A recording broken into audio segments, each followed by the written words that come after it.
আসসালামু আলাইকুম, welcome back to my cooking studio by Sumi. আজ আমি আপনাদের তৈরি করে দেখাবো কিভাবে আপনার হালিম মিক্স দিয়ে কিভাবে আপনার হালিম তৈরি করবেন একদম পারফেক্টভাবে এবং স্বাদ হবে দুর্দান্ত। সেই রেসিপিটি আজ আমি আপনাদের সাথে শেয়ার করব। তো চলুন ফ্রেন্ডস, দেখে নেওয়া যাক রেসিপিটা কিভাবে তৈরি করে নিতে হয়। তার জন্য প্রথমে আমি এখানে একটা হালিম মিক্সের প্যাকেট নিয়েছি। তো আজ আমি পুরো হালিমটাই কিন্তু রান্না করে আপনাদের দেখাবো। তো এখানে পুরো প্যাকেটটাই প্রথমে আমি একটা বাটিতে আমি ঢেলে নিচ্ছি। আর এখানে যে হালিম মিক্সে যে মশলাটা থাকে, আপনারা চাইলে এই হালিম মিক্সের মশলাটা দিয়েও কিন্তু তৈরি করতে পারবেন, আবার চাইলে আমার মতো এক্সট্রা মশলা দিয়েও কিন্তু তৈরি করে নিতে পারবেন। তো এখানে কিন্তু মশলার পরিমাণটা একটু কম আমার কাছে মনে হয়, তার জন্য কিন্তু আমি এক্সট্রা মশলাও কিন্তু ইউজ করেছি। তো এখানে আমি গরম পানিটা দিয়ে একদম ফুটন্ত গরম পানি দিয়ে আমি ভালোভাবে হ্যান্ড উইচ দিয়ে মিশিয়ে নিচ্ছি, যাতে দলা পেকে না যায়। এটা যেহেতু ডাল, চেষ্টা করবেন হ্যান্ড উইচ দিয়ে মেশানোর জন্য। তো এটা মিশিয়ে নেওয়া হয়ে গেছে আমার। এখন আমি এটাকে রেস্টে রেখে দেব আধ ঘন্টার জন্য। এতে কিন্তু আপনার ডালটা ফুলে দ্বিগুণ হয়ে যাবে। তো এখন আমি এটাকে রেস্টে রেখে দিচ্ছি।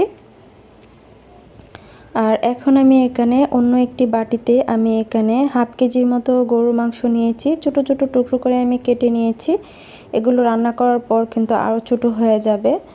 তো এখন আমি এখানে কিছু মশলা আমি নিয়ে নিচ্ছি। আপনারা চাইলে, আমি আগেই বলেছি যে হালিম মিক্সের যে প্যাকেটটা আছে ওইটা দিয়েও কিন্তু আপনারা রান্না করতে পারবেন।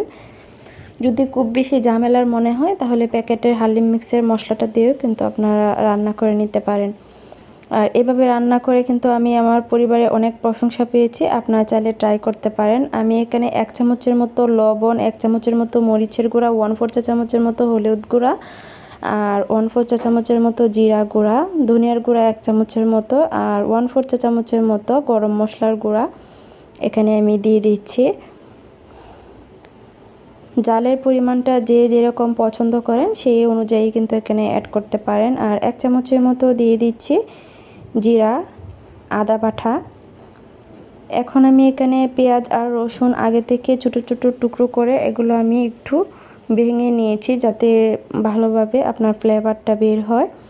তো এখন সবগুলো উপকরণ আমার এখানে দিয়ে দেওয়া হয়ে গেলে আমি সবগুলো একসাথে একটু মিশিয়ে নিচ্ছি। আর এই মাংসটাকে কিন্তু আপনার রেস্টে রাখার কোনো প্রয়োজন নেই, এটা আমি সরাসরি রান্না করব। তো ফ্রেন্ডস, এটা আমার মাখানো হয়ে গেছে। এখন আমি চলে যাচ্ছি চুলায়। তো চুলায় একটা প্যান বসিয়ে দিয়ে এখন আমি এখানে দিয়ে দিচ্ছি পর্যাপ্ত পরিমাণে তেল। তেলটা দিয়ে দেওয়ার পর দিয়ে দিচ্ছি হাফ কাপের মতো পেঁয়াজ কুচি। তো পেঁয়াজ কুচিটাকে আমি ভেজে নেব। চুলার জালটা মিডিয়াম টু হাই হিটে রেখে পেঁয়াজটাকে আমি ভেজে বেরেস্তা করে নিয়েছি। এখন এখান থেকে আমি বেশ কিছুটা পেঁয়াজ আমি উঠিয়ে রাখার পর আমি মাংসটাকে এখানে অ্যাড করে দিচ্ছি।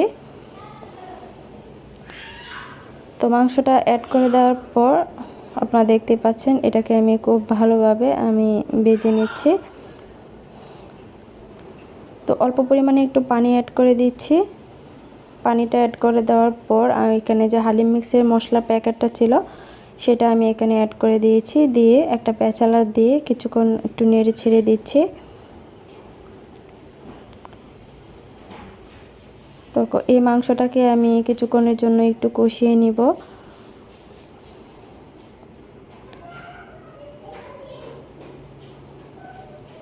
তো ফ্রেন্ডস, দেখতে পাচ্ছেন উপরে তেলটা চলে এসেছে, এটা আমার কষানো হয়ে গেছে। এখন রান্নার সুবিধার্থে আমি এটা এই প্রেসার কুকারে দিয়ে দিব। তার জন্য আমি পর্যাপ্ত পরিমাণে পানিটা এখানে দিয়ে দিচ্ছি। দিয়ে দেওয়ার পর এখন আমি একটা প্রেসার কুকার নিয়ে আমি দিয়ে দিচ্ছি। যেহেতু গরুর মাংসটা রান্না করতে কিন্তু অবশ্যই অনেকটা সময়ের প্রয়োজন হয়, তার জন্য কিন্তু আমার অনেকটা সময় বাঁচবে। তার জন্য আমি প্রেসার কুকারে দিয়ে আমি এটাকে সিদ্ধ করে নিচ্ছি। তো ফ্রেন্ডস, আপনারা দেখতে পাচ্ছেন মাংসটা কিন্তু আমার কমপ্লিট হয়ে গেছে। এটা কিন্তু আমার হয়ে যাওয়ার পর আবারও আমি পাতিলে ঢেলে নিয়ে যে ডালটা আমি আগে থেকে ভিজিয়ে রেখেছিলাম সেই ডালটা আমি এখন এখানে অ্যাড করে দিয়েছি। তো এটা অ্যাড করে দেওয়ার পর জাস্ট আমি 3 থেকে 4টা বলক উঠিয়ে ডালটাকে সিদ্ধ করে কিন্তু আমি নামিয়ে নেব। তো ফ্রেন্ডস, আপনারা দেখতেই পাচ্ছেন এটা বলক চলে এসেছে, আর পানিটাও কিন্তু অনেকটা শুকিয়ে গেছে। এটা নামানোর পর কিন্তু আরও ঘন হয়ে যাবে। তো এই পর্যায়ে কিন্তু এটা নামিয়ে নিতে হবে। তার আগে আমি চুলার জালটা একদম মিডিয়াম টু হাই হিটে রেখে আমি বসিয়ে রেখেছিলাম। উপরে তেলটা চলে এসেছে, দেখতেও খুব ভালো লাগছে। এভাবে রাখলে আপনার দেখতেও খুব ভালো লাগে।